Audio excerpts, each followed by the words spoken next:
I'd also like to acknowledge that we're meeting today on unceded Gadigal land. This land is, and always will be Aboriginal land. Sovereignty was never ceded. I think there's a few key things we can look to when we talk about the housing crisis and its effect on young people. One is that the vast majority of people between 15 to 24 are renters. Two is that youth allowance payments are still averaging around $390 per week below the poverty line. Three is that most under the current system need to go to uni to attain a job above minimum wage. And four is that young people are inheriting one of the most desperate cost of living and housing crises virtually since the end of the Second World War. All these factors combined, I think, give you a sort of perfect storm when it comes to this, and goes some ways towards explaining why the poverty rate for that same age category remains above average compared to the rest of the population, and why 30% are either unemployed or casually employed. As a young person myself, shocker, I know, I think it's impossible to look past the current government's deliberate strategy of negligence towards the people it purports to represent. Workers, young people, public housing tenants, and the oppressed at large. When you have stage 3 tax cuts being implemented at the same time HECS debt is being pegged to inflation, the newly passed HAF at the same time that public homes are being demolished, the list goes on. What is on offer from state and federal governments is nothing short of a sick joke.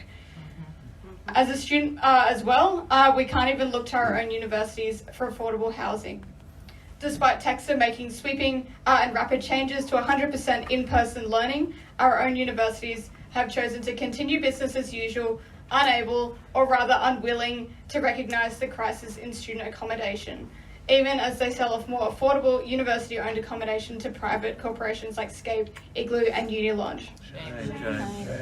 And perhaps this is deliberately so. Let's not forget that it was USyd that raked in over $1 billion in 2021, all the while ordinary students were being hacked to death by skyrocketing inflation rates, exorbitant energy prices, and a system that is working just as intended.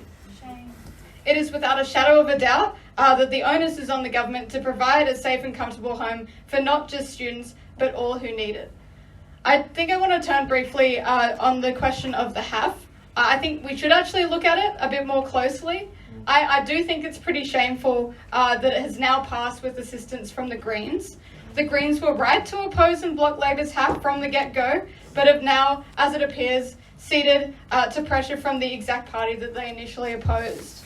There's a cynical part of me that thinks that Max's Jacobin article is correct in identifying the consequences of the passing of the HAF, that it would, quote, demobilise the growing section of civil society that is enraged by Labor's glee at relegating a growing number of people to absolute poverty.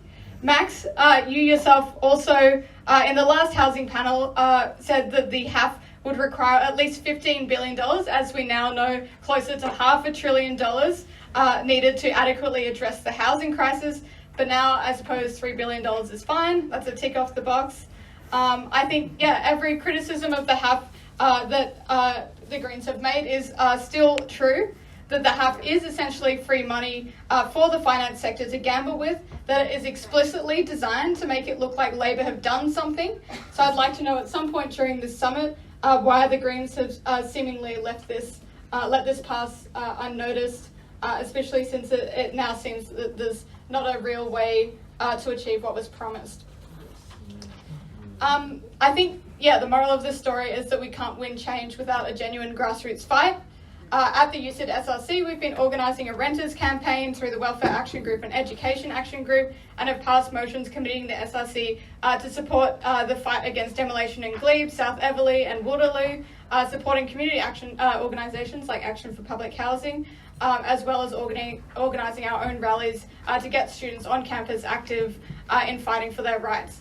We've supported the occupation at 82 Wentworth Park Road, sending members down to participate, as well as in Naarm at the Barak Beacon site.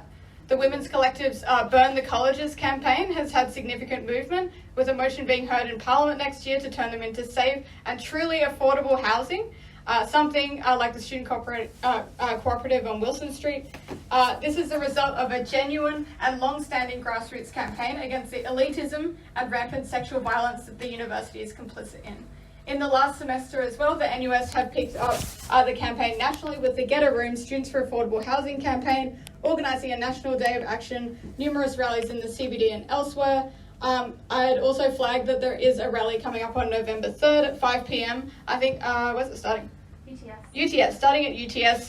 So that one's, getting, opposing the rip-off that is privatised student housing, as I talked about a little bit previously. We've also had, a successful forum from the NUS Education Conference, bringing together student unionists from across the country to discuss where to next. The other thing is we recognise that our struggle is a shared one, and so that is why we should be working to strengthen ties with community groups, public housing tenants, unionists and students. So I think, with that, I think it's important that together we're building change from the ground up, and, everyone is supporting that fight as well. Thanks.